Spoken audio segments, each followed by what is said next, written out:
Hello, everyone, and welcome to the Stephen King Cast, one man's musings on the works of Stephen King.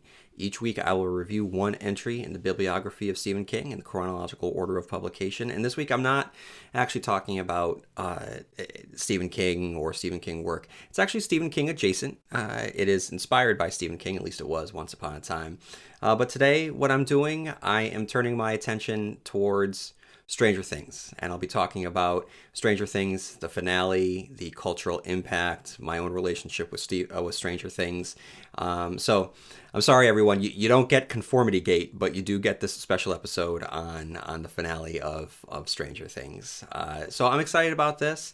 I wasn't planning on doing this episode, but I decided to jump on the cultural bandwagon because it's definitely worth jumping onto this bandwagon, and I would like to be here at the end to help celebrate a show that has meant a lot to our culture, that has its roots in those early Stephen King works, and has meant something to me personally over the last 10 years. So for everyone that is joining for the first time, welcome to the Stephen King Cast. This is a podcast that has been in existence for over a decade now.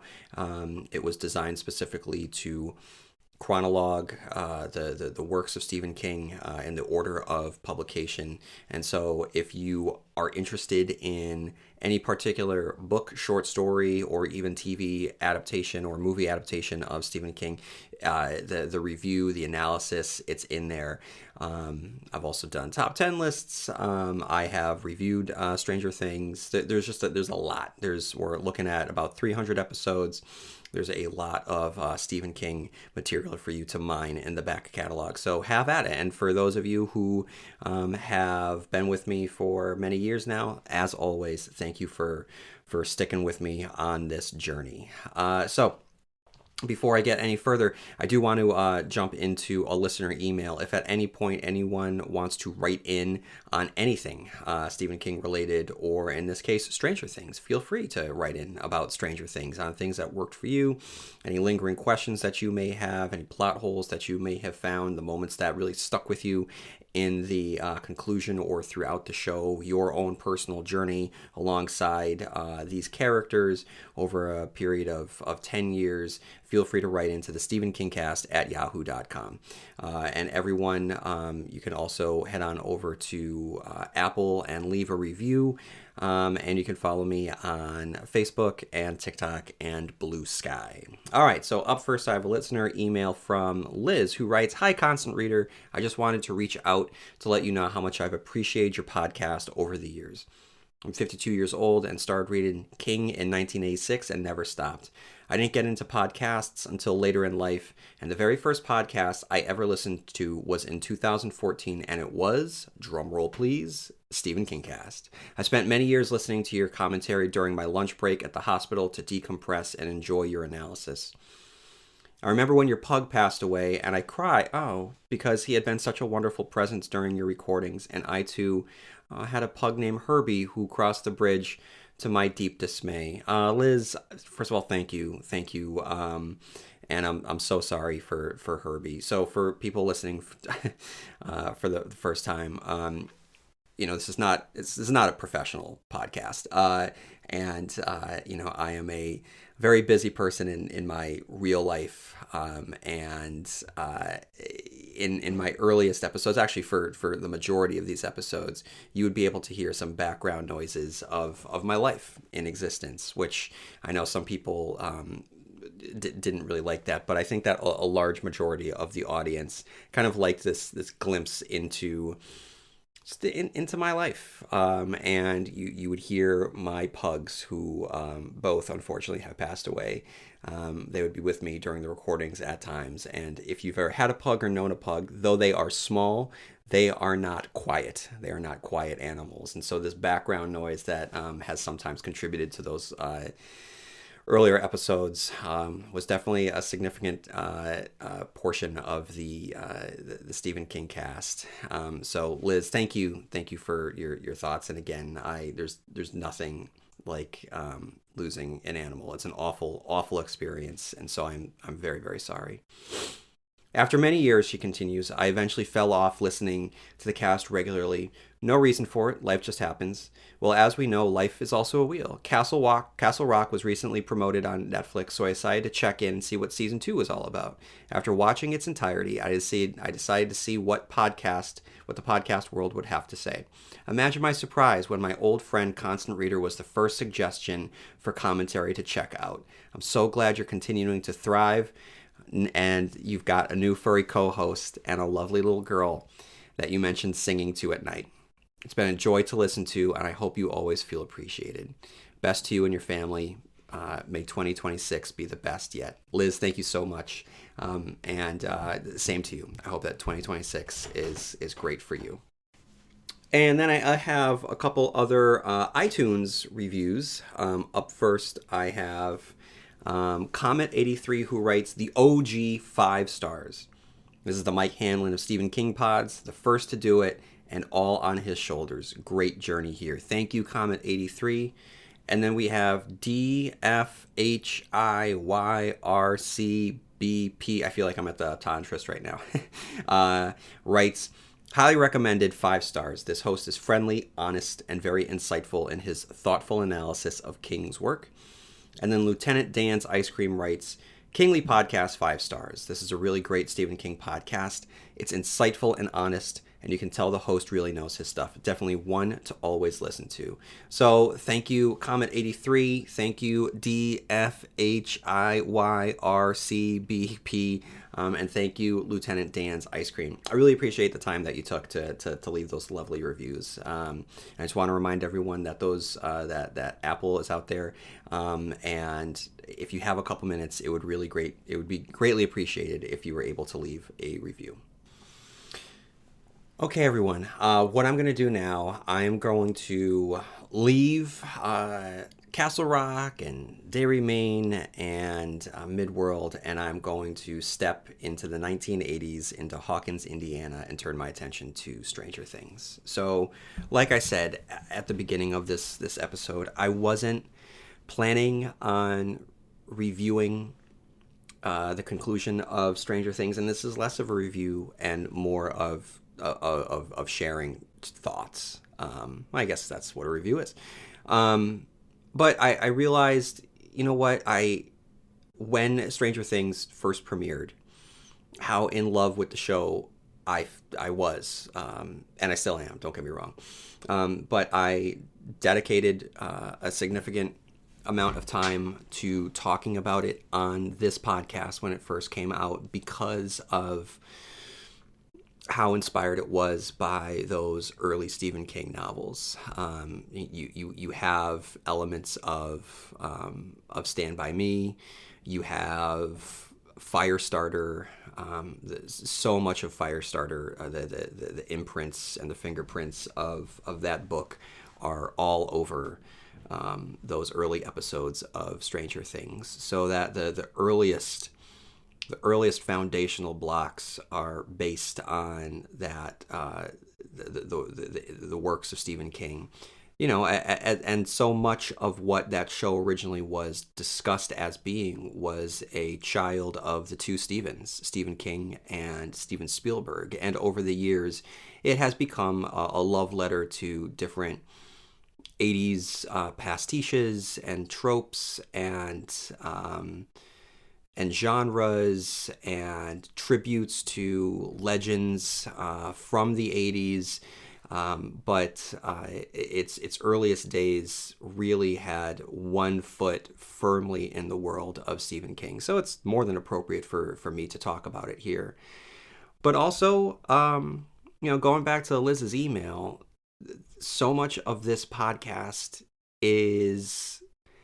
it's that personal relationship that a person has with a piece of work, whether that work be a book or a television show or even a podcast. You invest your time, the free time that you have while you are alive, you invest it in watching or reading or listening to the thoughts or the designs or the works of someone else. And so much in the way that I appreciate everyone that has ever listened to this show over an extended period of time, it's also a benchmark and a measuring stick for us chronologically against our own lives when we are able to witness the beginning of something and the end of something, and then see how we have changed and how we have grown as audience members alongside whatever the piece of content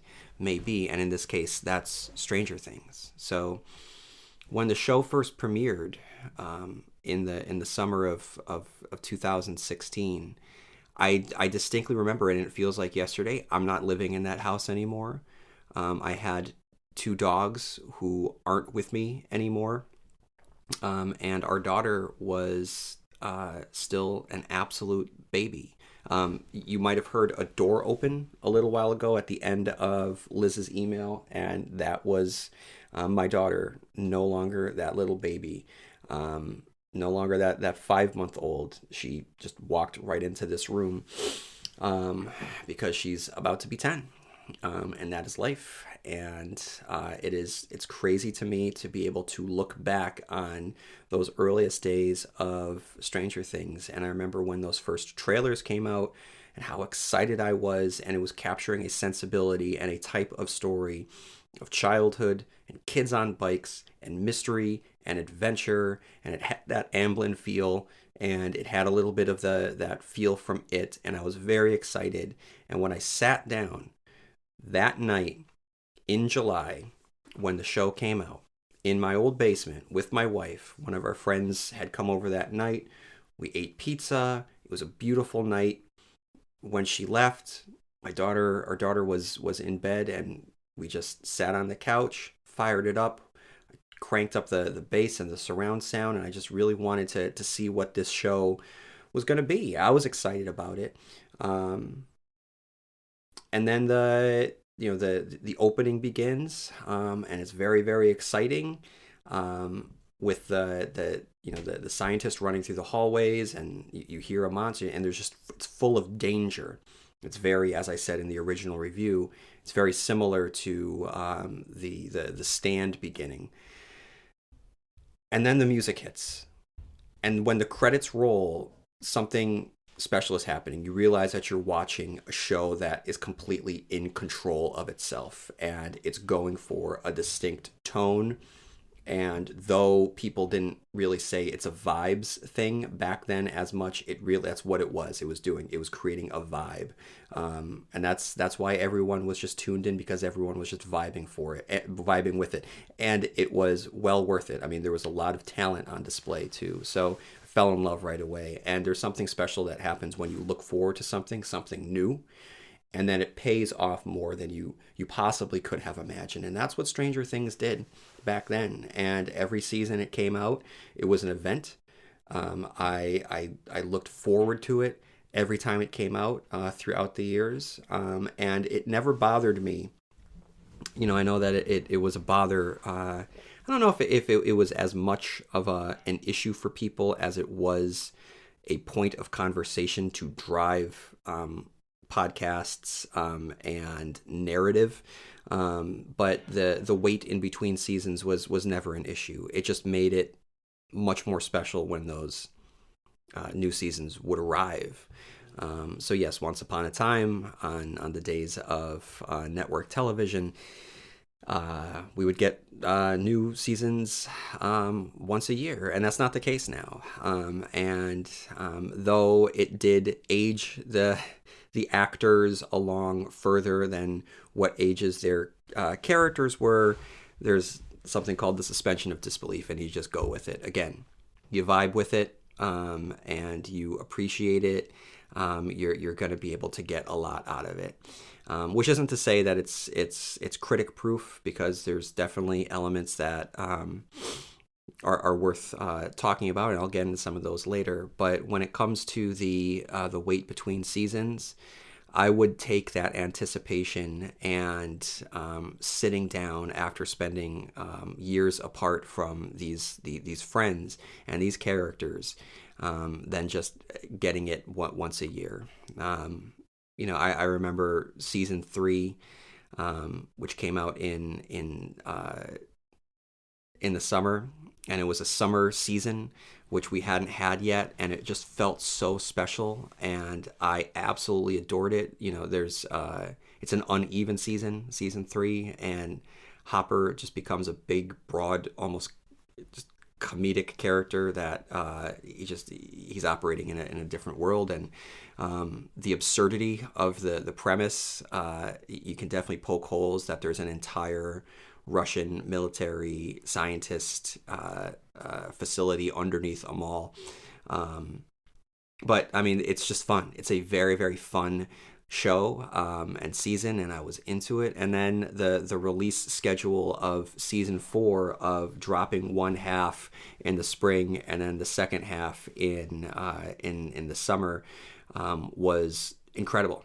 So it was, and that was able to build a lot of momentum and anticipation even within its own season.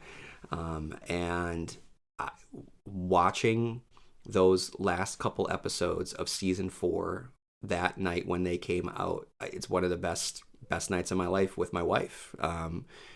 It was a beautiful summer night. We went out to dinner. It was hot.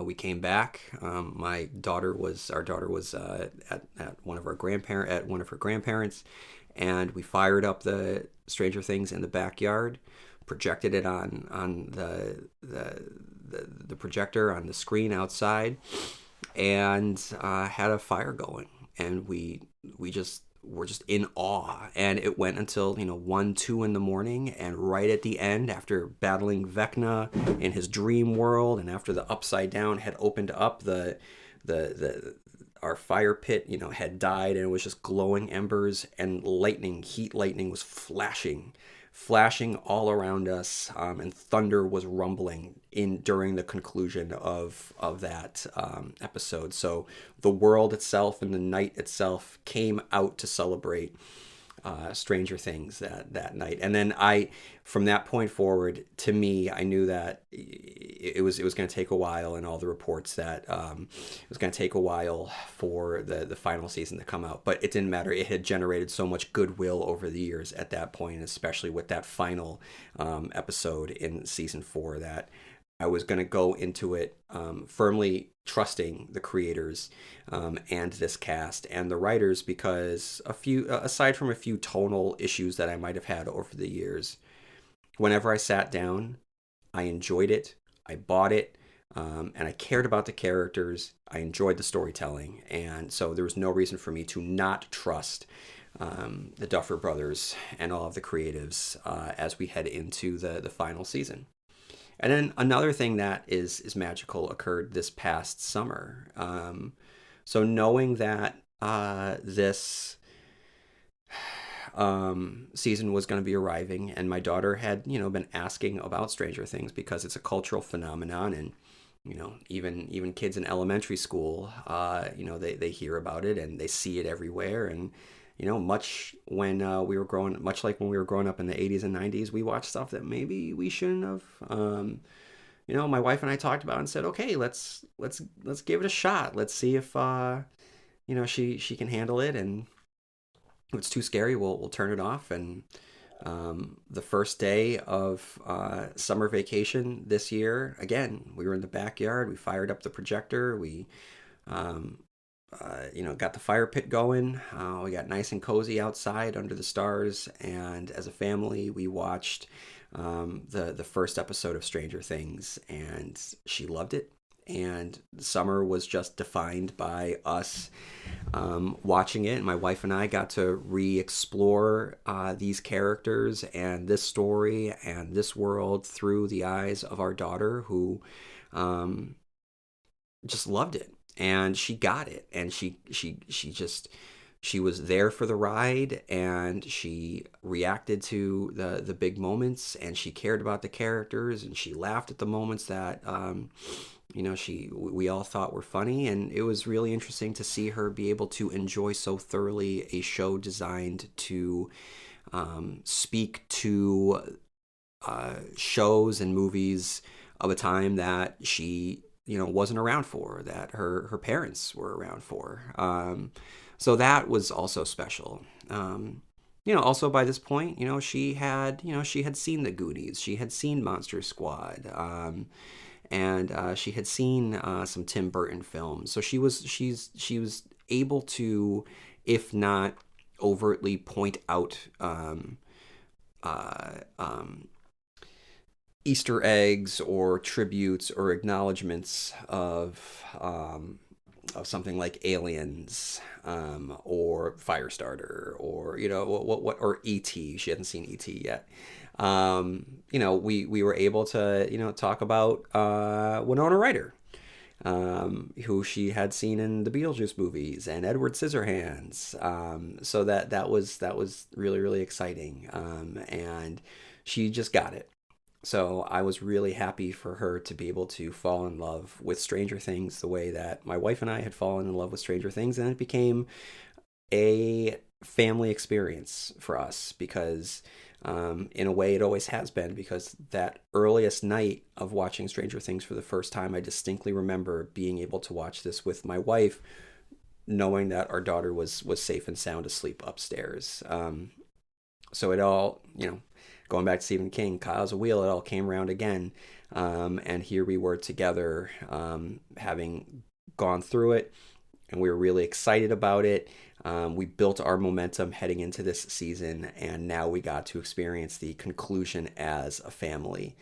And so this year, I was excited for Thanksgiving. I was excited for my wife's awesome turkey dinner. No one makes a better turkey dinner than Mrs. Constant Reader. And I was excited about all that, but I think that as a family, we were more excited for Thanksgiving night, to continue watching Stranger Things. The night before Thanksgiving night, that Thanksgiving Eve was great.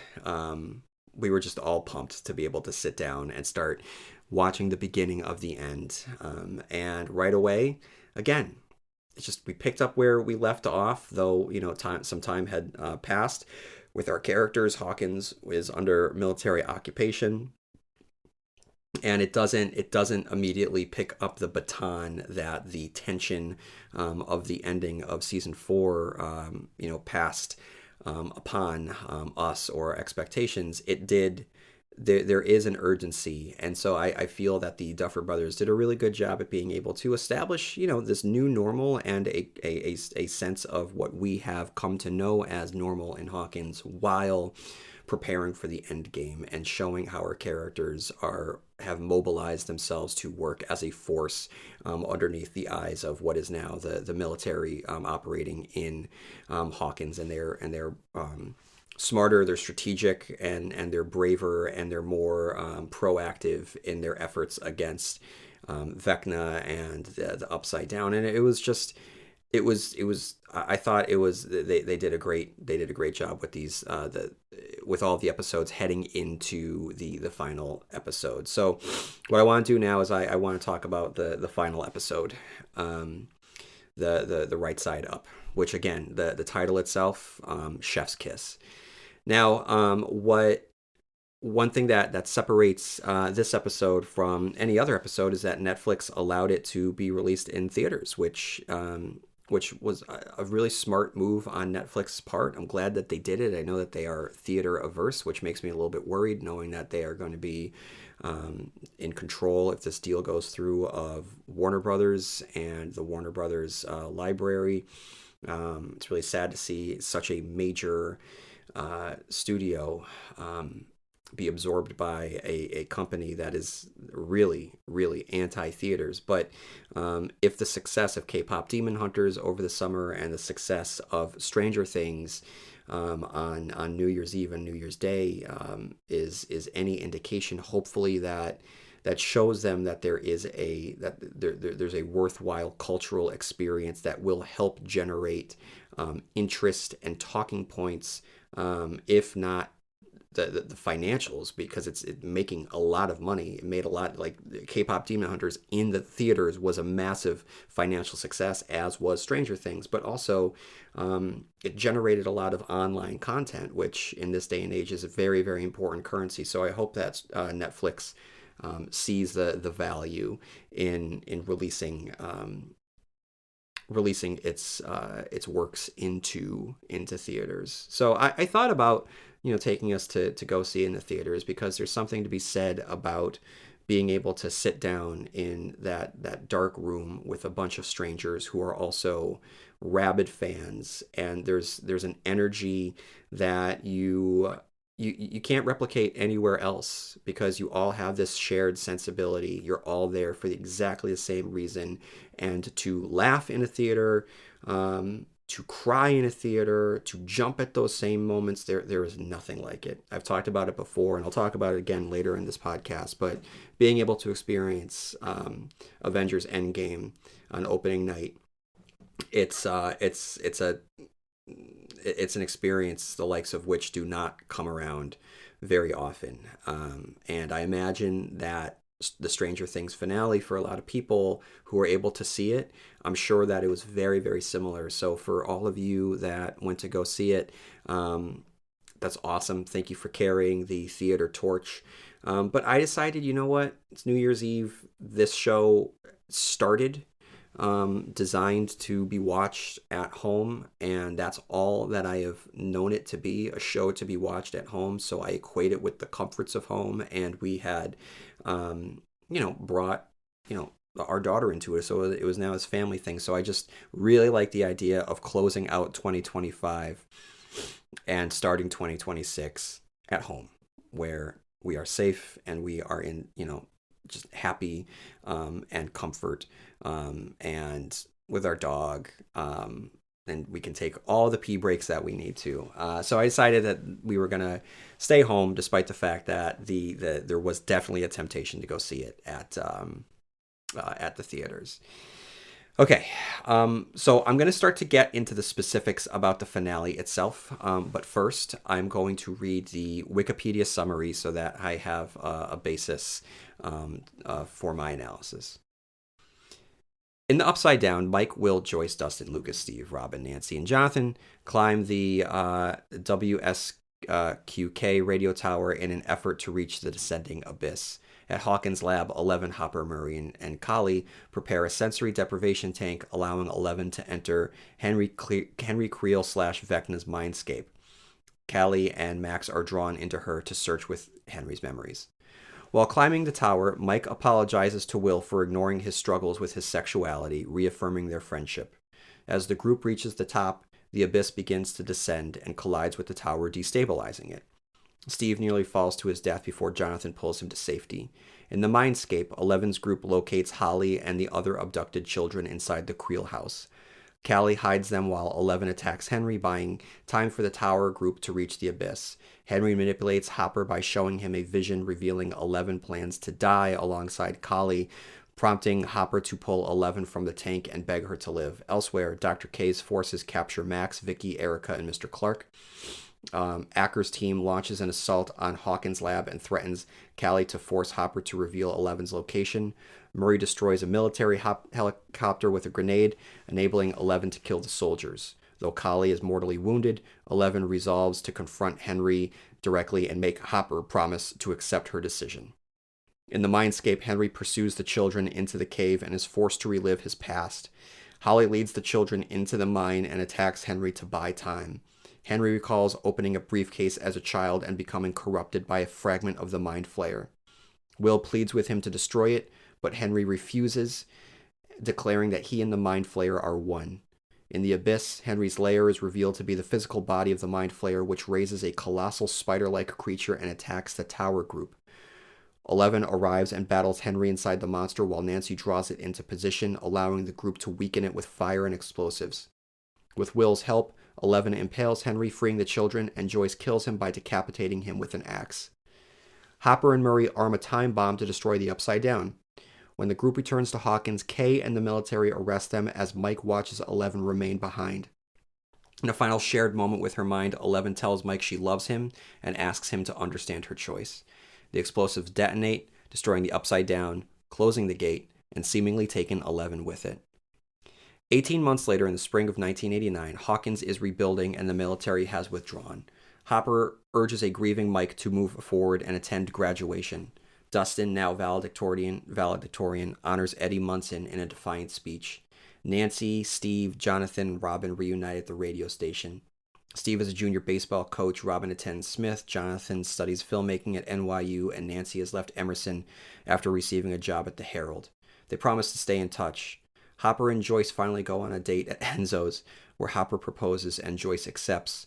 He also suggests moving the family to Montauk, where he has been offered a higher paying job as chief of police. After a Dungeons and Dragons game at the Wheeler house, now including Mike imagines possible futures for the group. He realizes Eleven should not have been able to pull him into her mind while her powers were suppressed, and theorizes that Callie used the last of her abilities to project a false Eleven, allowing the real Eleven to escape someplace in peace. Choosing to believe this, the group tearfully puts away their Dungeons and Dragons binders and heads to dinner, while Mike lingers to watch Holly and her friends begin a new D&D campaign before closing the door. So, initial reactions, people talk a lot about finales, and people talk about the greatest endings. I know that 6 Feet Under is discussed as a lot of times as having the best ending. I agree that it's an incredible ending. I love the ending of 6 Feet Under. And please understand that I'm going to be spoiling endings for 6 Feet Under, for Game of Thrones, for Lost, for Sopranos, for Avengers Endgame, for Dexter, for True Blood, for Twin Peaks The Return. Just if there's a popular show out there, chances are I'm going to spoil the ending because endings, I think, to find the leftovers as well. The endings, I think, to find the right ending, and I did a whole stretch of podcast episodes on analyzing the endings of the works of Stephen King. They really have to be extensions of what was working within the show, and they need to speak to the characters and the resolution of the characters. They have to be in line with that and the themes and the plot.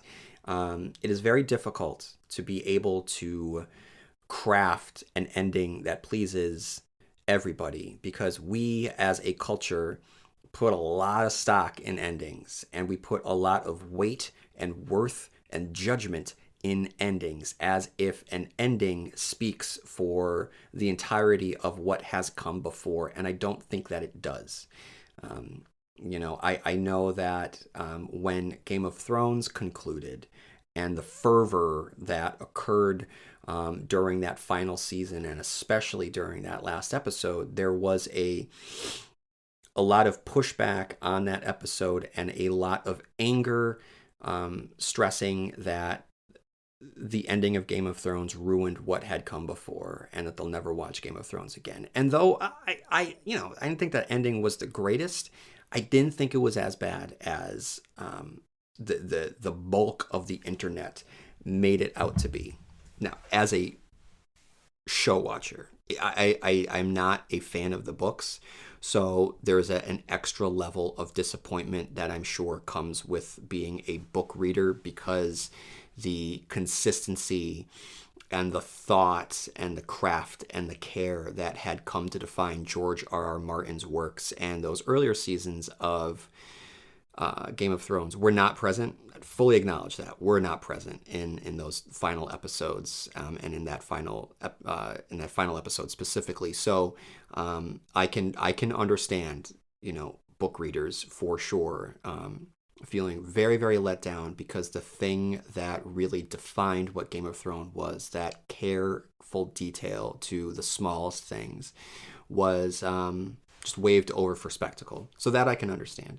But I just think that as a culture, we kind of got bloodthirsty there with the ending of Game of Thrones. And I think that there are two shows that really, whose endings provided a template for internet culture to talk about endings. And those shows are Lost and Game of Thrones. The ending of Lost came about on the earliest days of what the internet is now. And there's so much, which I still don't understand, so much misreading and misinterpretation of what that ending is, despite it being, it's not subtle, it's not suggestive, it is overt in telling you what the ending and what is occurring, and people still don't understand, which floors me. And it just became a cultural statement that the ending of Lost was bad. That was the takeaway. If you're just to listen to the internet as a whole, that was what was being screamed from the internet, that it was bad. Thankfully, in the years since then, the debate has grown more nuanced, and the defenders really have stepped up, and the narrative's turning. But I don't know if you're ever going to fully able to wash off that initial outcry. And so when you have a show where the fans and the fervor are so high, the way that things were for Lost, and then with Game of Thrones, the expectations go through the roof. And I don't know if showrunners are ever able to match those expectations, which is not fair to these shows. And so I felt heading into these final episodes where the shows were getting review bombed, and I think that critics were sharpening their knives a little bit to critique the show with a little bit more.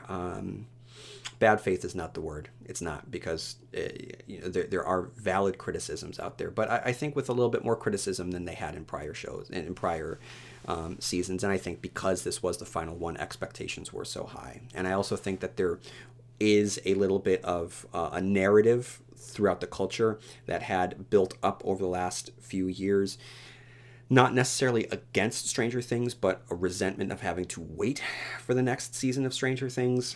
And the absurdity that these fully grown men and women are portraying high school students, which is a tried and true staple of 80s movies. So in a way, it is very appropriate. But I think that there were some cultural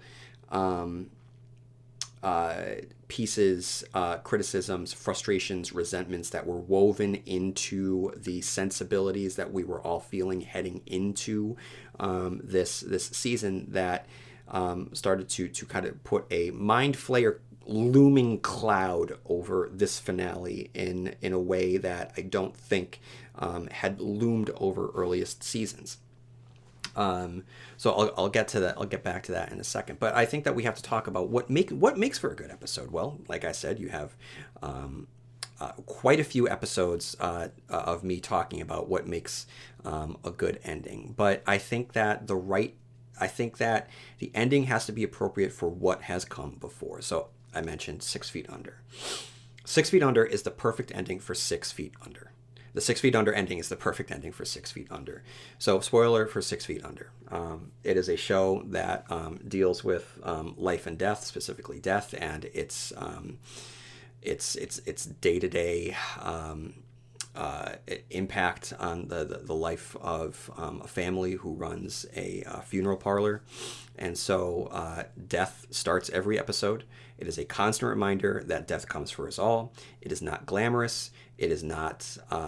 It's not stylish. It is a fact of life, and it is treated in equal parts horror and sadness, and just being a routine thing that occurs. And you get a real snapshot of us going about our day and our lives with all of the family drama and all of life drama set against the backdrop of this thing is always coming for us all. And then in the conclusion of 6 Feet Under, you get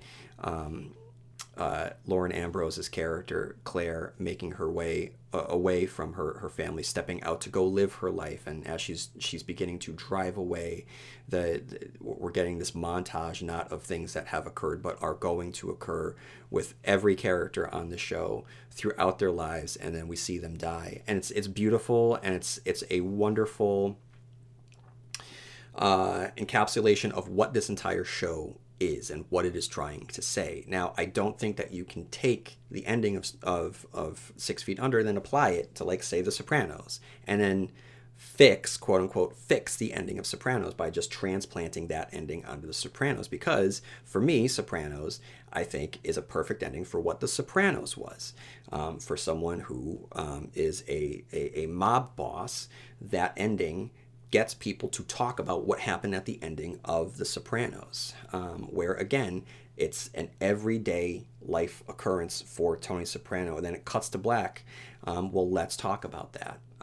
So that ending to me is an appropriate ending for The Sopranos, and vice versa. So going into this, I know that you can pull elements from different endings, but I just think that the ending of a thing needs to be appropriate for what we had come to know and expect of that thing. So I want to say that on the onset, because there is a criticism of the ending of Stranger Things that there wasn't enough deaths, which to me is not true to what the show had been. And I will talk about that later. But I just kind of wanted to set the stage for how we talk about finales and talk about endings, and I think that we put a lot of stock in the endings. And for me, I made a conscientious decision to not theorize or predict about what was going to happen, because I didn't want to start to find myself getting down rabbit holes of expectations that weren't going to come to pass. There is a fine line between enjoying a thing, speculating about a thing based on what you have seen, and then just fanficking your way into disappointment, where you, and like I said, it's a fine line, where if the things that you projected and made up in your mind didn't come to pass, that the show then doesn't work as an ending. There's a fine line. So if you are able to go through Reddit and look at production stills and see if you can find discrepancies in timelines, or what a character says about a general store that may or may not serve like ice cream or whatever.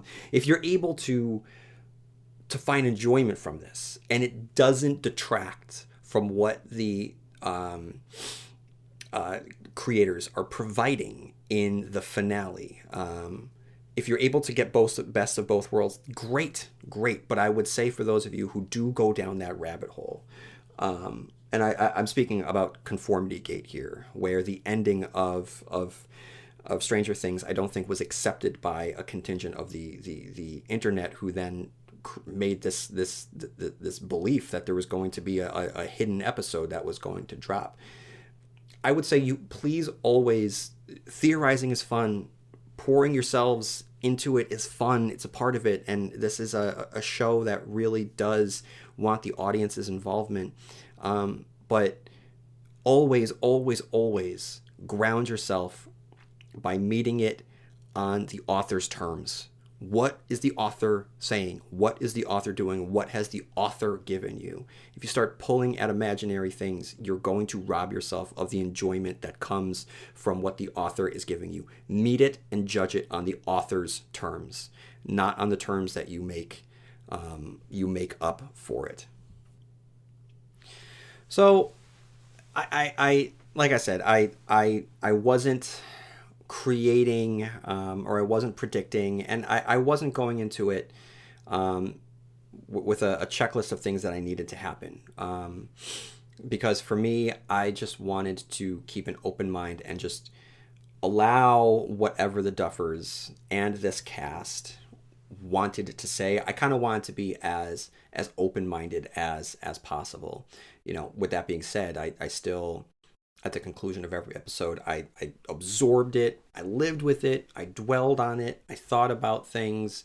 I did wonder about the relationship between the events in the cave with young Henry, and how it applies to Hawkins. And I'm wondering these things. Don't get me wrong, my brain is not I'm not saying I'm not thinking about these things. I am, but I'm thinking about what has been presented to me, not about what I want from the show, because for the show's finale, I'm going to go into this as much open-minded as possible, which is not always possible.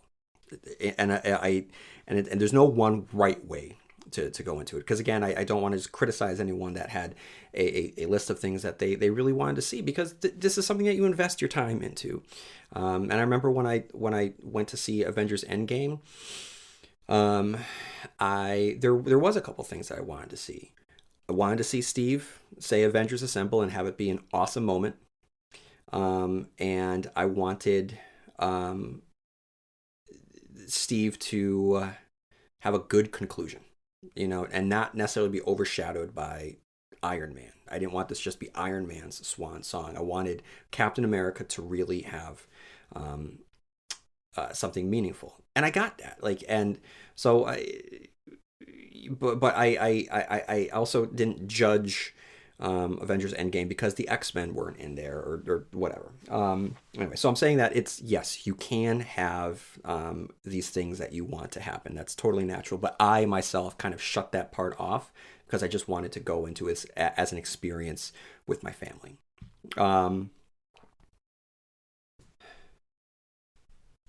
And for me, I let this be an emotional experience, and an emotional finale, because there's two ways of going into a finale like this. Are the mechanical explanations of plot points and continuity and surface level answers, do these things get resolved? Or will you fall into watching the characters and the interactions and the resolutions and the conflicts and these moments between the characters drive the experience and live in that zone? And that's what I did, and that's what I got out of it, and it was very, very fulfilling. Much like the ending to Lost, this was a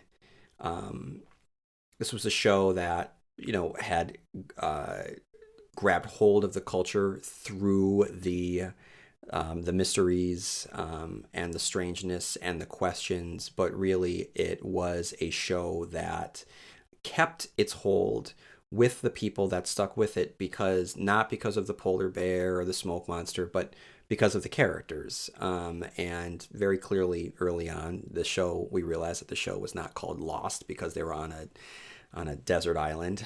It was called Lost because these are all characters who were lost in their lives. And the show just became a metaphor for finding those and trusting those around you and going on this journey. And the conclusion was a celebration of that.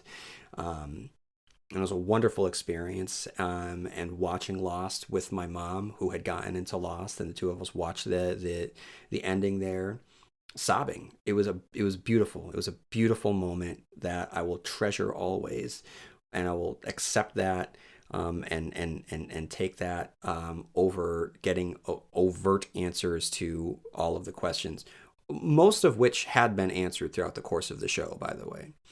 So similarly to Lost, with this is a journey that we took with these characters. So again, going back and watching the show from the beginning over the summer, you see how tiny the kids are, and you see how younger the adults are, and you are able to chart where you are in your own life. So I was able to, go back in time a little bit to my old house and my old life with, my two furry co-hosts who are no longer with us, and my daughter, who was just a few months old at that time, and now she's a walking, talking, crazy kid with her own interests and who still likes spending time with us. And so I wanted to grab a hold of that. And, it's just, this is time goes by so quick,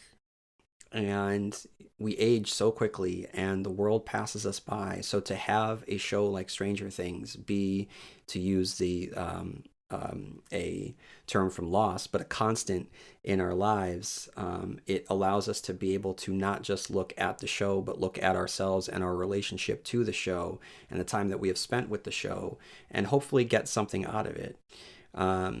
So for me, looking at it through that lens, the Duffer Brothers crafted it as a celebratory roller coaster ride, where these moments were being generated for that acknowledgement that we have all been on this ride together. So let's have fun one last time. And uh, if you weren't on that particular roller coaster ride, I don't know if you were able to get the same thing out of this. But if you wanted more, if you wanted more about how the dreamscape worked, or how water managed to exist in the sensory deprivation tank in the Upside Down when we know that water doesn't exist there, or how Brenner created it, or what happened to Argyle, or how Hopper came back from the dead in a legal sense, or how this wasn't national news, or what happened to the floating abyss above the town, or how money worked during the military occupation, or what the origin of the Mind Flayer was, or what happened to Dr. Owens. If that was the focus for you, I just don't know if you're going to get the same thing out of it. And some of those questions are valid questions to ask. But for me, I was able to go for the ride and the moments that they were able to craft for those emotions. It worked, and something that will stick with me because it was that symbiosis between audience member and the content itself. So what are those moments? What the Duffer Brothers did so well is they designed this to give everyone a moment, for the fans and the actors alike, and to just celebrate. There's been some criticism about Steve's death's fake out on the tower, and I get that, because there had been so much conversation about who was going to die in this final season, and they pinpointed here in this moment, like, here we go, Steve's gonna die, and it's very, very dramatic, and it cuts to black, and then Jonathan is holding his arm. To me, that's not a fake out. It's a wink. It's a fun acknowledgement. It's the Duffer Brothers playing with us, and again, it's a roller coaster ride. We just went on a loop-de-loop together. It's them saying, we know that you don't want Steve to die. We're gonna tease it here, but we're not gonna be. We're gonna give you that thrill, but don't worry, we're safe. And in doing so, that's one less thing that you have to worry about for the remainder of the season finale, because they've teased it. They're not going to go through with it now. So you know that Steve is okay. So I think that to me was a special moment. It was fun. Holly, even someone like Holly, who was an awesome inclusion this season, and so special to have that group of kids get involved, because our original cast of kids had aged out. So to have a new crop led by Holly Wheeler, who had been there since the beginning, was genius, and she was great. And her Holly the Heroic outfit in that mindscape is almost as iconic as the Eleven's original outfit. I can see this being a massive success at Comic-Cons, where people are cosplaying as Holly the Heroic. I can totally see that. But Holly coming through and claiming her heroicism, and hitting Henry in the cave and leading the kids out, and being the leader the way that her brother and her older sister are. I thought that was awesome. That was really, really well done.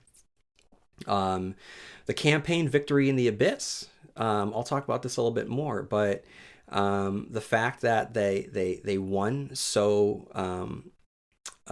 decidedly, the way that all of this came about was wonderful, and everyone had a role to play. When this moment is occurring and the Stranger Things theme starts to play, it is triumphant in that moment. And yes, it did appear that Vecna the Mind Flayer combo, basically it's Vecna piloting just a giant Jaeger, which was great. Yeah, they were able to defeat him, and I'm glad that they were able to defeat him so easily. I don't need my villains to be so overpowered. I like them being bullies. I like them exploiting the weaknesses of others. But when met with force, they crumble. I love it. I will take that. Um, any day over the week because I think that that's what evil is. I think that that's what villains really are. And when the good guys show up in force and take a stand and the bad guys just crumble, that is victory. That is victory. So that's what we saw in the Abyss. The monster battle itself, when the legs of the mind flayer of the pain tree come down and it emerges. The show has been since the very beginning. Monsters have been a part of it with the Demogorgon, with the Demodogs, with the shadowy spider mind flayer, with the flesh mind flayer, with the demo bats, with Vecna. So we've always been getting new versions of monsters. So here at the end, we get our biggest monster yet, and it looked awesome. That was a great design, and I'm very sad to see the Duffer Brothers leave Netflix behind, but them moving to a new studio where they can now dabble more in movies.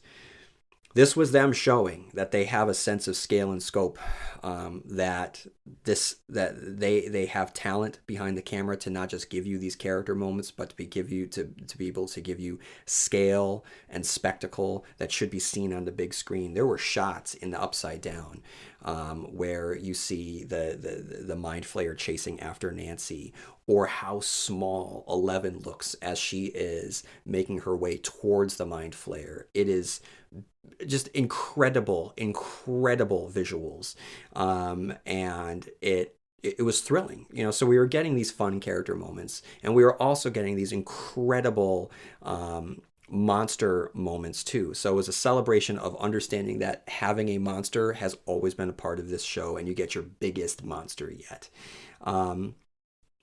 And then, yeah, 11 just fully embracing her at her best, being this superhero, all but flying through.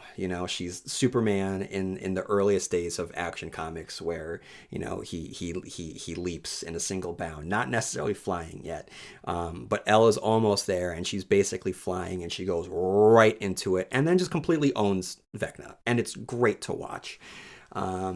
And it all sets the stage for something I was very, very happy to see. Joyce being able to take center stage. Going back to one thing that I had said earlier, was that I tried not to give my checklist of wants and wishes, but I felt that Joyce needed to have a big moment at the end. Because what part of a conclusion I think needs to be able to speak to the beginning of where it all came from. And if we go back to the beginning, it was Joyce's show. It was Winona Ryder's show. It was her son was missing. And she was the recognizable face. She was the star. And, throughout the seasons, everyone fell in love with the kids and the people that they weren't necessarily familiar with. So why wouldn't you follow them and have it be more of an ensemble show?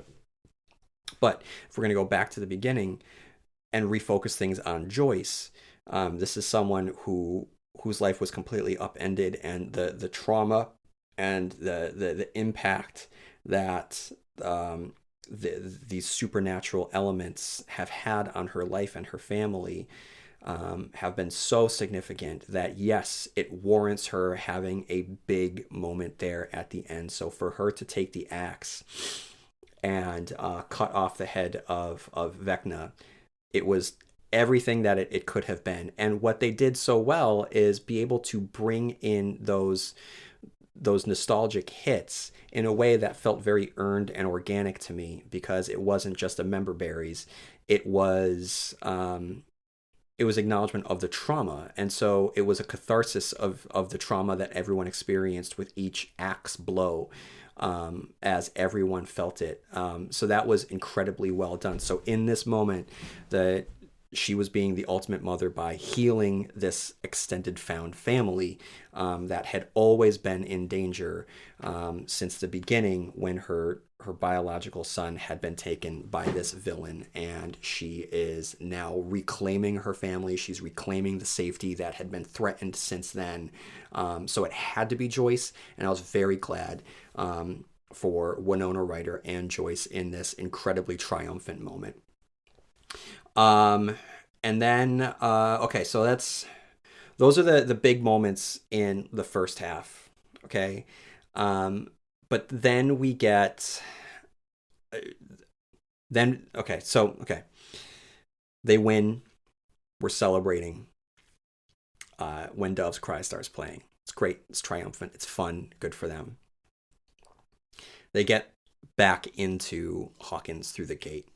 The military has laid down the tire shredders, whatever they're called. I can't remember. Tires blow out. They're stuck. Okay. I don't know what they were thinking. So that's another thing. If that's criticism, what were they thinking? Did they think that the military was just going to let them back in? They didn't think that one through. I can understand that. Again, I was just going with it, and I was caught up in the moment. But what happens now? When 11 is on the other side of the gate and you realize what is going to happen, and she's going to sacrifice herself, that was emotional enough. And then the first chord of Purple Rain starts playing, and my God, like, my wife and I just looked at each other across the couch. The waterworks just completely flowing. I had been lucky enough to be able to treat my wife, to be able to go see Prince back in 2014, I think it was, prior to his death, because she's a huge Prince fan. How can you not be? But I'm telling you, being able to see and hear Prince perform Purple Rain and have an entire arena singing along, feeling that emotion, it's a moment. So for them, not only for this show to be able to take that song and have it be the heartbeat and the soundtrack of this what is going to be an iconic scene forever, but this is one of the most fundamental, foundational, important, recognized songs of the 1980s, for a show that had been all about celebrating the 1980s. That was a perfect pairing. But oh my God, that scene in that mindscape of 11 with her and Will, I just thought was beautifully done, incredibly acted between these two young actors who had, basically grown up on camera together. It was perfect. It was perfect, and thank God that the Duffer Brothers were able to get the rights to be able to use Purple Rain, because I'm sure that you could have found another beautiful song to play, but there's just something about Purple Rain. And the lyrics themselves line up. It's such a shame that our friendship had to end. Oh my God. Beautiful moment. And I think that this show is littered.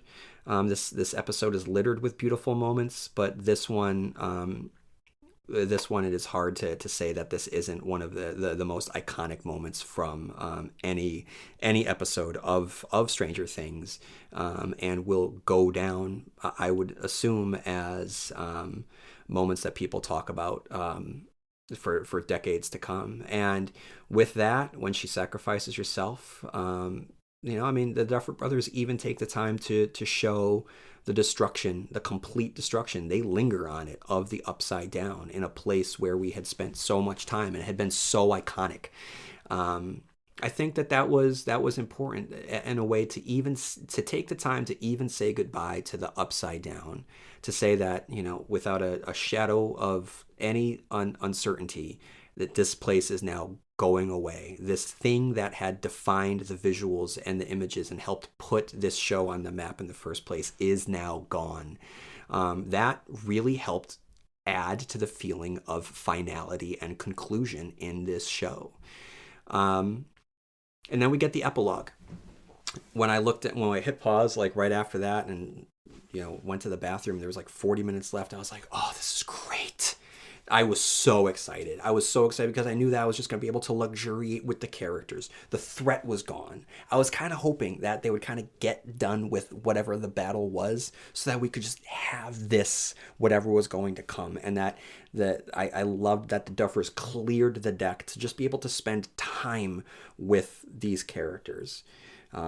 Going back to endings, The Return of the Kings, Lord of the Rings, it gets a lot of flack for the ending being as long as it is with all these epilogues. But I mean, those are movies that were known to take their time and to spend a lot of time. So why not take the time to spend time saying goodbye?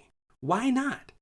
And I really admire and appreciate, I'm so grateful that they were able to do this the way that they did and give everybody a goodbye.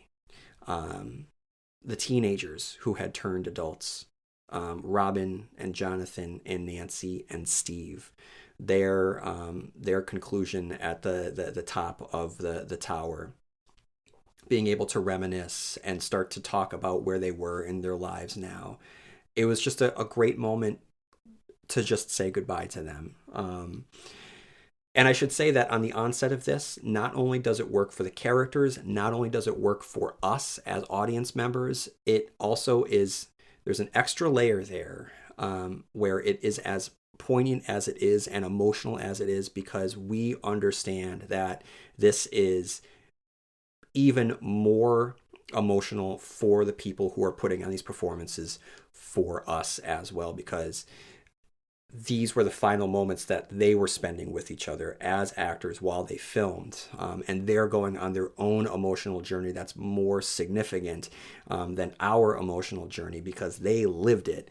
And again, going back to that symbiosis between us and them, we were able to share this. And I really have to give the Duffer Brothers all the credit in the world for being able to give this stage and this platform and these moments of celebration where they're allowing that commingling between actor and character and friends and partners in some cases, to be able to mix the characters and themselves and say goodbye to the characters, to have the characters say goodbye to each other, for the actors to say goodbye to this part of their lives, for them to say goodbye to us and for us to say goodbye to them, for the Duffers to be able to weave all of that together. It was masterful. So the teenagers being who have basically turned into adults, and them taking those next steps, and they all get a happy ending. Jonathan gets to go pursue his film career. Nancy gets to go be the journalist in Boston. Robin gets to go be out in a safe place in Western Massachusetts, where she's gets to just be free. And be queer and be happy.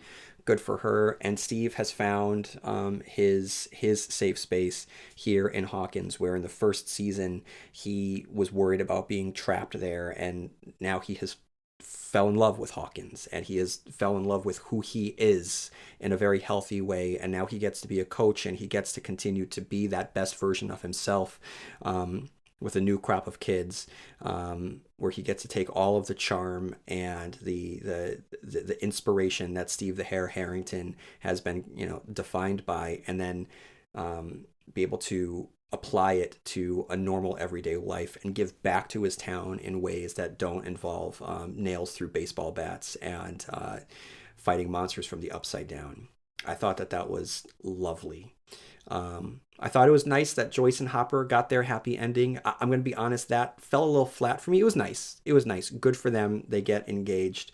And And there's a nice little nod to Montauk, which was the earliest inspirations for this.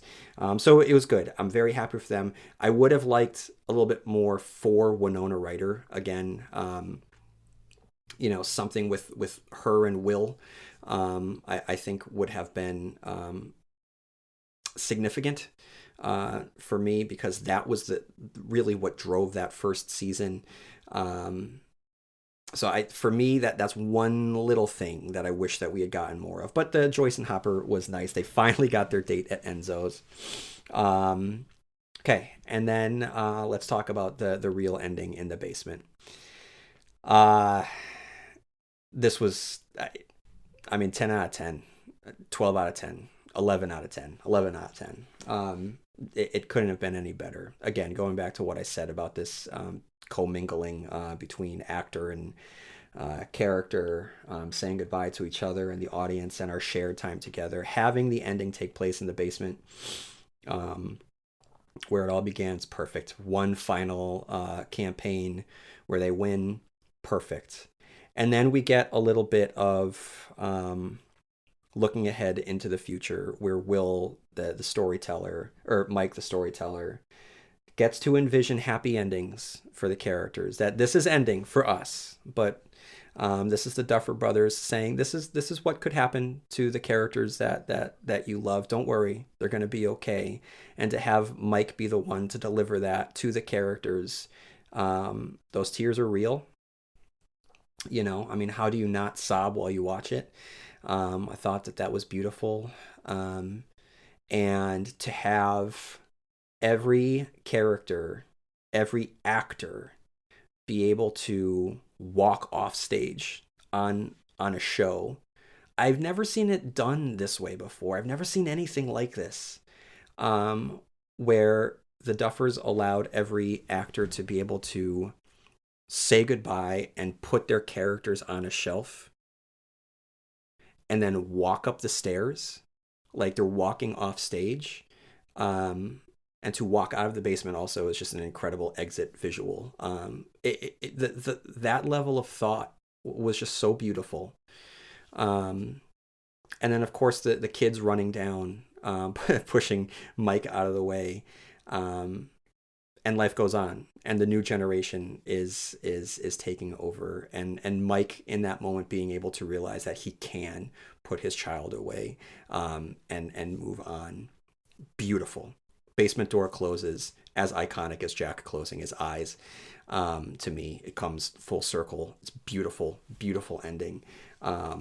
Waterworks in the Constant Reader household, incredible. And then we have the David Bowie starting to play over the Dungeons and Dragons illustrations, which to me kind of invoked Avengers Endgame. After Avengers Endgame, and we all went through this emotional journey, and spoilers alert for Avengers Endgame, Natasha dies, they face off against Thanos, Cap gets the hammer, the original trio are back fighting, Avengers assemble, Tony dies, Cap has his happy ending with Peggy. Emotional. We're floored. We have just said goodbye to this thing that had been going on for 10 years. Also, and then the credits roll, and we take a breath together as an audience, as an experience, and the credits are designed to be a little bit more special, to allow us to be able to settle with it.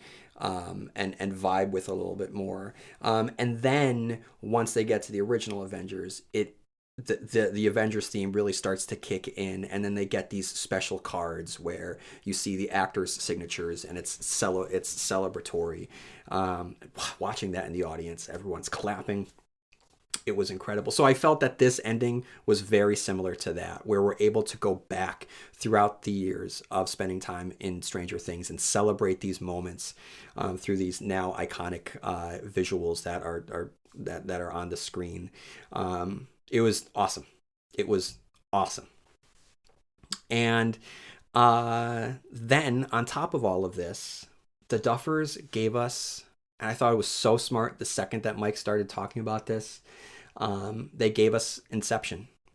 They built in, not only did they give us the purple rain, not only were they giving us this moment of saying goodbye in Hawkins to all the characters, which we're recognizing, not only did they give us this massive Godzilla battle in the Upside Down. Like, not only did they do all of this stuff, but I'm like, oh my God, how smart are they? They're building in a conversation that's going to rage for the next 40 years. Was Deckard a replicant? Does the top keep spinning? Did Tony Soprano get shot? Is 11 alive? Brilliant. Brilliant. And you know what? It doesn't matter. It doesn't matter. To go back to 1999, The Rock, it doesn't matter what you think. What matters is that they built that conversation. I love that the kids in this moment, in order for them to be able to process this and find hope with one another, Mike, the storyteller, creates this story about how, in his mind, 11 has lived and has moved on and will be able to live a happy life. And he gave a gift to his friends who are going to believe it. And I think that that's wonderful. I personally believe that 11 died. And this is Mike, the storyteller, telling the story that he's rewriting the ending in his own mind. And I think that that's valid. That's fine. That's lovely. It's beautiful. But more than that, it's so special that the Duffer Brothers gave us this to chew on and debate throughout the rest of time. Until 10 years from now, they have Stranger Things: The Return, and Millie Bobby Brown comes back. I'm sure something like that will happen, and then will definitively answer that yes, 11's alive. But in the meantime, we're going to be able to live in choose your own adventure here, and I think that is a wonderful, wonderful, lasting thing that that we're able to continue here. All right. So, I mean, for me, this epilogue, this was the strength of this finale and what makes this finale so special. So, I know that a lot of people had been looking forward to the fight in the Upside Down and how it might have been too easy. But again, I'm okay with that because from a storyline perspective, the party was finally together. This was their Dungeons and Dragons campaign being successful. I'm completely fine with that. From the conceptual level of this D&D party coming together to overpower the monster, it's triumphant. From a storyline perspective, Vecna was being attacked from multiple sides. So I mean, it wasn't like the Mind Flayer was one thing and Vecna was another. They were both kind of the same thing. So he's being distracted, being hit on multiple fronts. And again, like I said earlier, I am fine with him when being confronted with full force that he crumbles. He was someone who always hid in the shadows, fought, attacked through the mind. He found people's weaknesses. He was a coward. His moment of greatest horror was him murdering a bunch of children. As Henry. So he was never, yes, he has powers, but I don't want us to think that those who have powers are powerful. I think that is important, that villainy should not be celebrated. That is something that I think that Stephen King has done very well throughout the years, and something that I didn't necessarily like when I was younger. There's certain characters that I have an affinity for and a fondness for that get very unglamorous endings, but I think that it's fitting for them because why should villainy be celebrated, be respected? So for someone like Vecna, who by the end is really just confirmed to be a monster, and I'm going to get to that in a minute. There's a little bit of gray, but not as much gray as you might think. He gets his ass kicked and he gets his head chopped off brutally. And I think that that's great because I think that that's what should happen to monsters.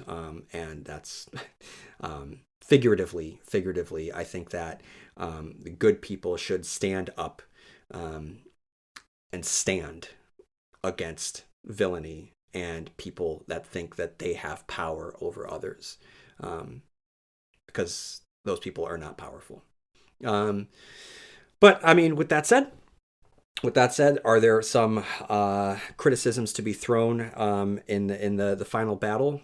Yeah, I would say so. I mean, does Does the party manage to scale the massive cliffs quicker than Spider-Man would be able to do so? Yeah, they sure do. And if that bothers you, I get it. I can understand that. But at that point in the story, I was just in it for the victory. And I just allowed myself to get swept up in the moment. Because for me, it wasn't about the battle, it was about the victory. It was about our good guys winning. It was being able to celebrate with them, however briefly in retrospect that celebration might have been. At the moment, we didn't know it. We didn't know what was going to come next with Purple Rain and 11, which makes their celebration and their victory all the more poignant. But what about the deaths, you might ask? Surely more people should have died. It's unrealistic for them to go to an alien landscape and then not die. Yeah, I mean, logistically, probably people should have died more, but that wasn't what the show ever was. This is a show about kids. Like, the Goonies don't die. Like, the Monster Squad kids don't die. The kids in E.T. don't die. That's not what the show was. This wasn't Game of Thrones. And even in the final season, the final episode of Game of Thrones, like, a lot of the main characters didn't die. And that was a show that I understand, was more bloody, and there were a lot of deaths throughout the seasons. But that was a much different show tonally, and that was never the show here. Were there deaths? Yeah, Eddie, Bob, Barb, Brenner. But what are what's the connections to those characters? Those are our supporting characters. Our main characters don't die. And that's been from the get-go.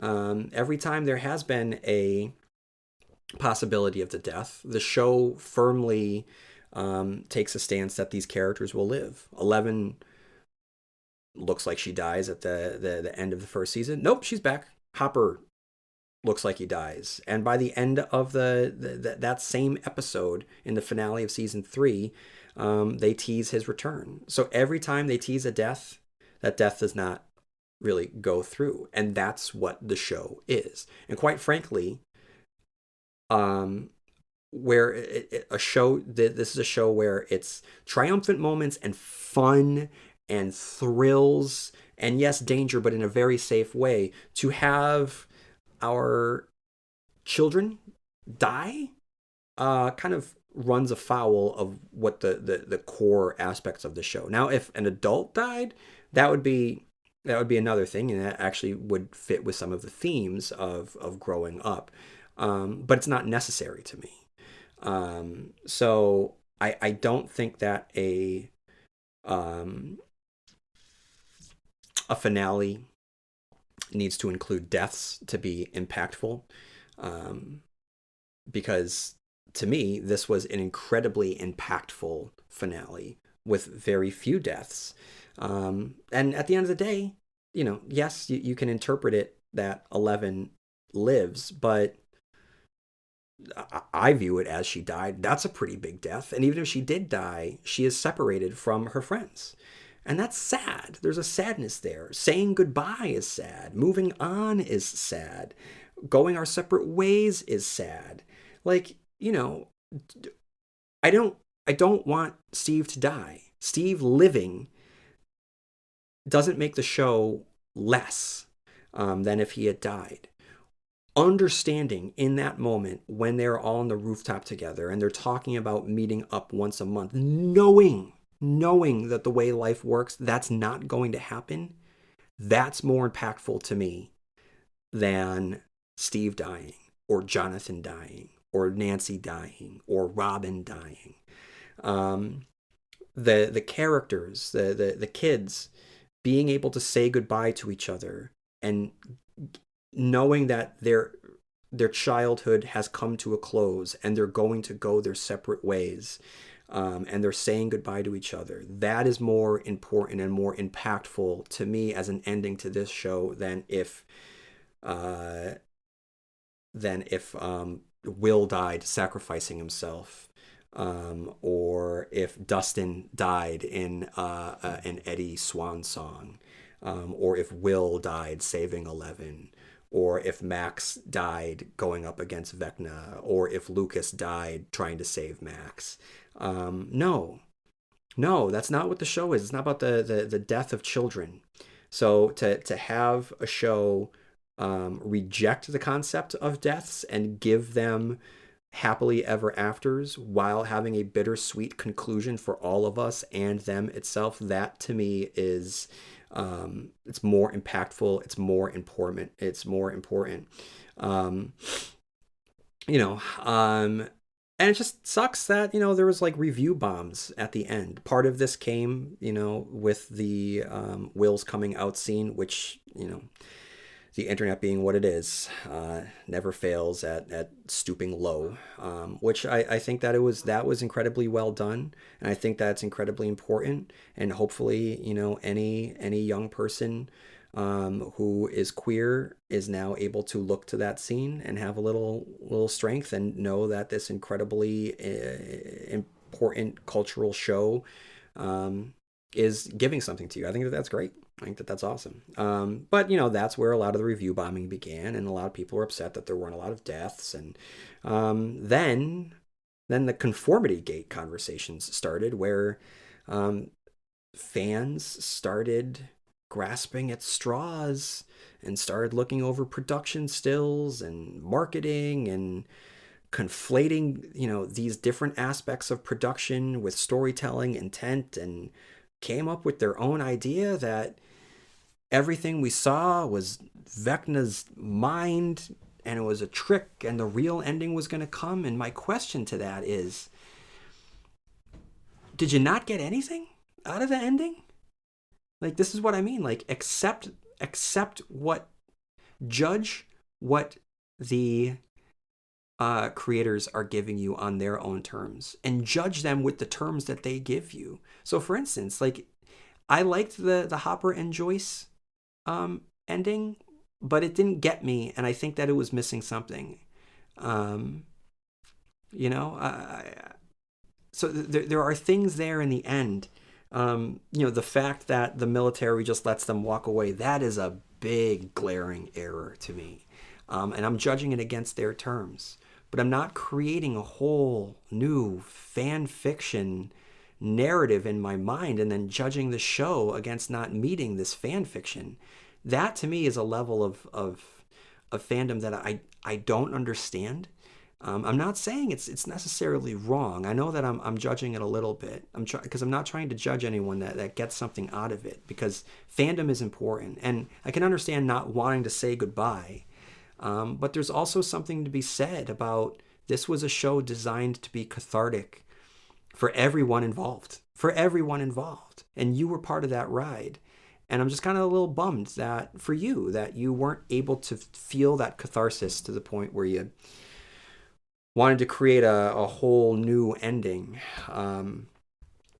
Because sometimes with an ending, whether you love an ending or you hate an ending is an ending, and I like being able to sit with it, um, and really wrestle with it, and pull it apart and see what works and what doesn't. Whether it's The Dark Tower, whether it is Twin Peaks, The Return, whether it is, Game of Thrones or Lost, not everything always works. Not everything goes the way that you wanted to, and not everything goes the way that the writer or the showrunner or the director or the producer intends for it to go, where the execution doesn't live up to the intent behind the execution. But that imperfect nature of storytelling, in especially in a world of AI, I think is all the more important. And having those imperfections be baked into this allow for the things that work to really shine and stand out. So there's some errors and some plot holes and some lingering questions and some inconsistencies that are a part of the finale of Stranger Things. But I don't think that it ever overshadows the what works or what is most impactful. The acting is beautiful. The performances that we get are beautiful. The sound, the visuals, the music, the goodbyes, it's all beautiful. Um, and the actors themselves, Finn Wolfhard, he was great. Rewatching Mike over the this past year over the summer, Mike drove me nuts in seasons 2 through 4. I think that he kind of became a jerk. But in this season, it was kind of like a recalibration of Mike. He was much more emotionally healthy. He really stood out to me as a leader. He was optimistic. He was always planning. He was able to give those pep talks. I really liked what Finn Wolfhard was able to bring. So when the moments asked him to really bring it, he brought it. In his goodbye to Millie Bobby Brown at the graduation. When he was sitting at the bench looking at where he had said goodbye to Elle, and then everything in the basement, he knocked it out of the park. Will, I was happy that the show knew that it had to refocus a little bit around Will. The show kicked off with the disappearance of Will Byers, so it had to come back to that because seasons 3 and 4 he was kind of left adrift. Season 2 he was still connected to the hive mind and he was possessed, and so there was still focus there. So I liked that it went back to him being a more central figure and being a more active figure, and him being able to tap into the hive mind was a really good way to be able to bring him back to the forefront and give him something to do, and have him be a more active participant. Lucas, Caleb, I'm really glad that they course corrected this character from the first season. Going back to the first season, he was kind of a real jerk in that first season. But what Lucas winds up becoming, and Caleb does such a great job at playing him, he becomes the backbone of the group. And his love story is, to me, the one that is a lot more impactful than Mike and 11. It's the Lucas and Max one. I think that drives a lot of the emotion in these final couple seasons, especially here where Lucas is just always looking out for her and brings her back in. Sadie Sank, speaking of Max, is great. She is just a star. Joe Keery is Steve, all-time great character. Millie Bobby Brown does a great job here with 11. The Nancy and Jonathan stuff in the previous episode, oh my god, that was incredible. Now the Nancy Jonathan stuff I never really cared about, but them in this room while this plaster looking white reality melting goop is coming down all around them, and you feel the finality, and you sense that they might die. They could die here, and this conversation they had was really incredible. It was one of the greatest things that Stranger Things had done. And again, I don't need them to have died in that room. They had something more important than just a death. They had an emotional catharsis between the two of them in a very special way. I thought it was beautiful. So that didn't really, translate into this final episode, but it had come in the episode previous, and I thought it was incredibly well done.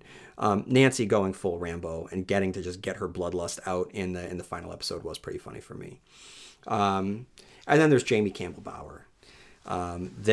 His inclusion and arrival in the 4th season was exactly what this show needed. It needed a villain who could interact with the characters, not as a monster, but to give the show meaning and the upside down meaning. And the way that they wove in everything with the Hawkins lab, with the upside down, was exactly what the show needed, because that had been an issue that I had, that there was these two disparate things that were seemingly just kind of connected by coincidence, but there was something at the center, and it was Henry Creel.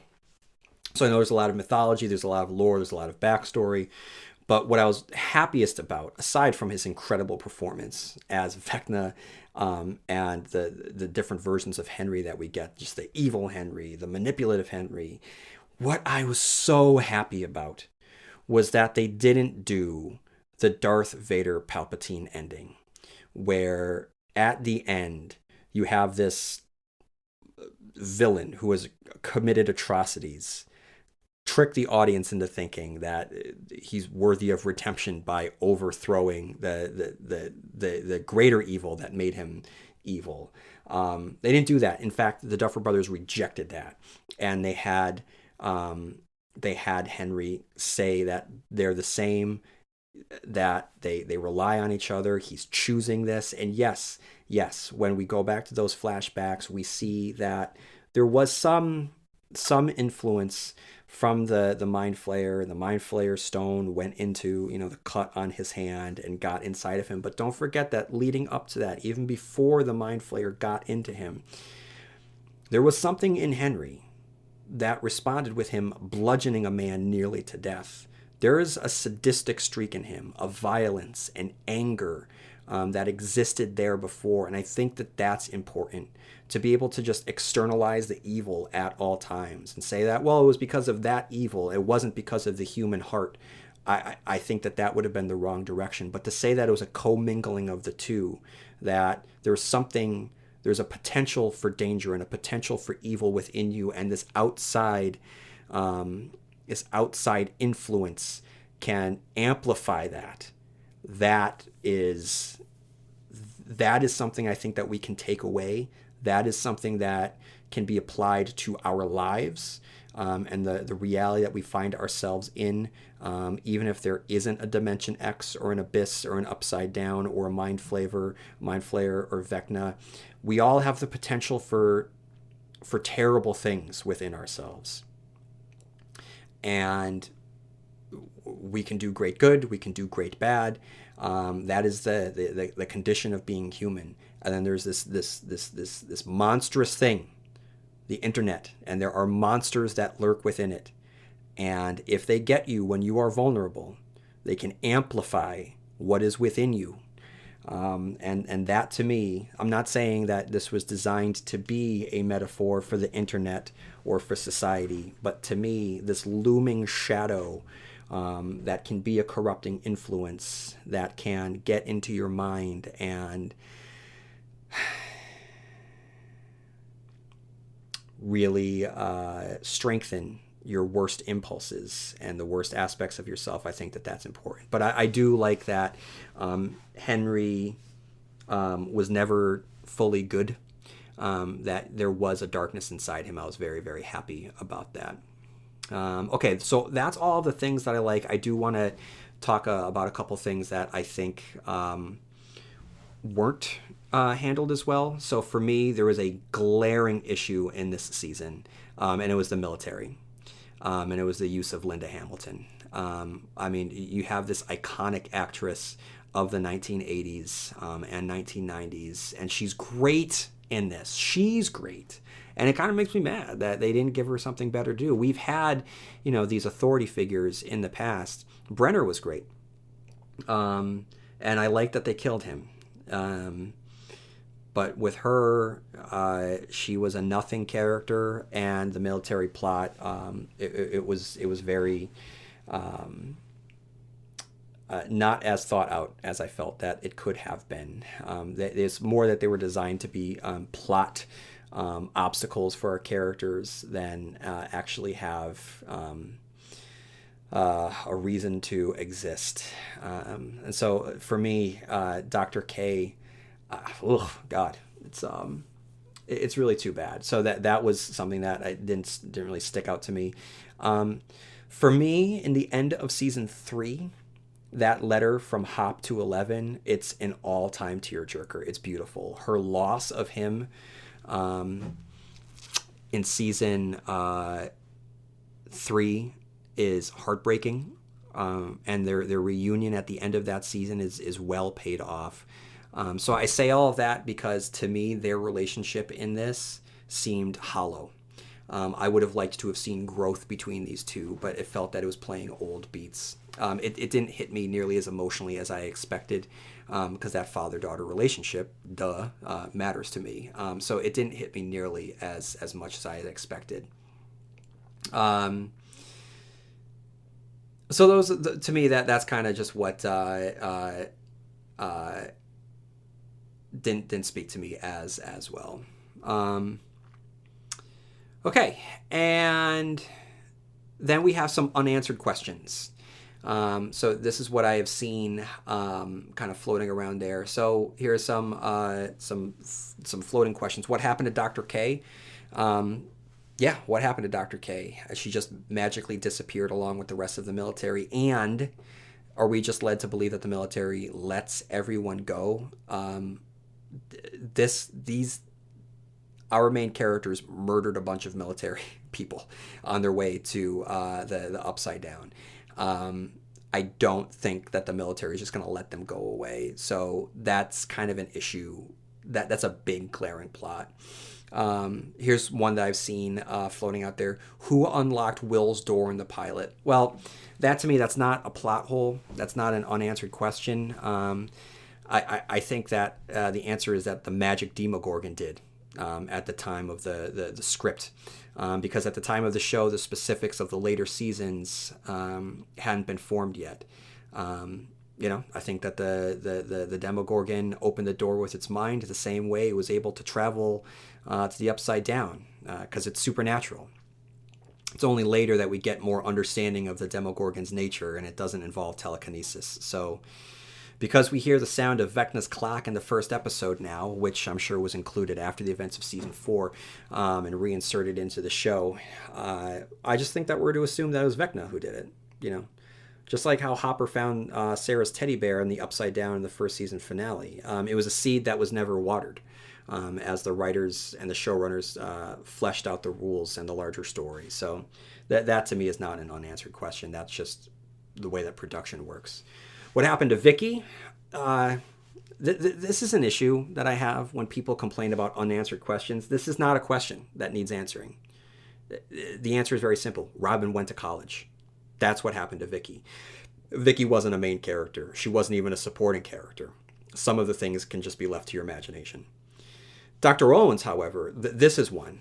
This one I can understand. I fully expected him to show up right after the crew emerged from the Upside Down to save the day, because that would have explained how the military didn't do anything against our main characters, and that would explain what Owens had been doing this entire time, maybe getting the support that he needed and talking to the people that he needed to in the government to be able to come in and save the day and take control back from Owens, or from Dr. K. That's what I expected to happen, but it never happened. So it makes you wonder what happened to Owens, and it makes you kind of, again, shines more of a spotlight on the mistake of the whole military subplot. So are we led to believe that he died back in season 4 when they, when we last saw him, he was in the facility in the ground after 11 escaped and brought the helicopter down. So are we to believe that he was executed there? I think he probably was. Or did they just keep his fate vague in case there's a spinoff? Another question that I've seen is, what is the melting substance in the Upside Down, in that room where Jonathan and Nancy had their goodbye? That's not a question to me. That's not a question that needs answering. It's a weird goopy substance in a fake reality. It's reality itself melting, and it's very unsettling. That really, the look and the feel and how tactile it was, it really bothered me. I don't need the specifics of that. For me, the only real issue isn't with any lingering question or a plot hole. The biggest thing that I have is with the Duffers playing fast and loose with the continuity that they established in season 4. I understand that timelines will shift with ongoing narratives. I mean, it happens in comic books all the time. But to make this change from one season to the next was strange for a couple of reasons. And what I mean by all of this is talking about Henry's continuity, Henry's timeline, Henry's age, which changes between season 4 and season 5. Now, if you ignore the dates originally provided to the viewer in season 4, which stated that Henry was 12 years old in 1959 when he was taken by Brenner, even if you ignore that date, Brenner would not let him go to high school in the same town where his family was known to have been brutally murdered. I mean, that, at the very least, would have drawn a lot of attention to Henry. And if Brenner's primary mission at that point was to obtain Henry, then why would he run the risk of losing his greatest asset by just letting him be a high school kid? That is... I don't know. I don't know if that's because they wanted to, justify the existence of the first shadow, or if they wanted to make these connections that didn't need to be made. Um, by which I mean Henry going to school with Joyce and Hopper, because that's never mentioned. Don't you think that maybe Joyce and Hopper at some point would have a conversation about the fact that the big bad monster that their kids have to fight all the time is one of their classmates? That's something that I just don't like. But to me, the bigger question is why? Why make this change? What purpose does it serve? The show is not more interesting that Joyce and Hopper went to school with the Monster Man villain of the show. The show is more interesting because they didn't go to high school together. The show is more interesting because Will's disappearance decades later is the first notable thing to happen to this town and an entryway into a much larger world. The fact that that world was commingling with them there the entire time is not as interesting for me. But with that being said, that is a glaring error in the show. And I do want to, I don't want to just say that I loved everything about it. And to be a fan means that you don't point things out. That is part of it. That is definitely part of it. But for me, I think that, again, it's judging the show on what the showrunners give you and what the execution of that intent is. And based on what they have given us, they're giving us a poorly conceived shifting continuity that does not line up and does not speak to the reality that they had given us over 5 seasons. So with all that being said, it is the next day after New Year's Day when I woke up. I was sad.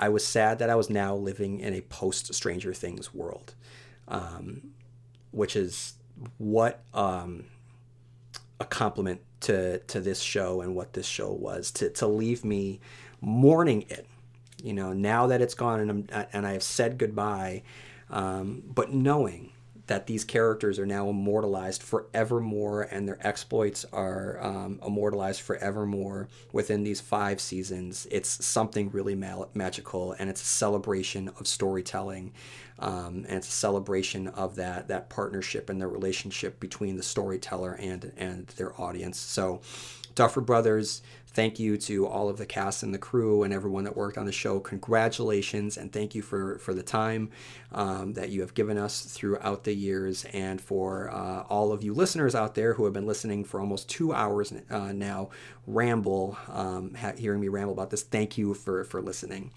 All right, everyone. So if you have any thoughts on Stranger Things, any questions that I didn't answer, any questions, unresolved questions that are still out there, anything that spoke to you, anything that you disagree with, please write into the stephenkingcast at yahoo.com. You can follow me on Facebook. You can follow me on TikTok. You can follow me on Blue Sky. If you have any time, head on over to Apple, leave a review. In the next couple months, I will be expanding to Spotify and to YouTube as well. I'll keep you updated on that.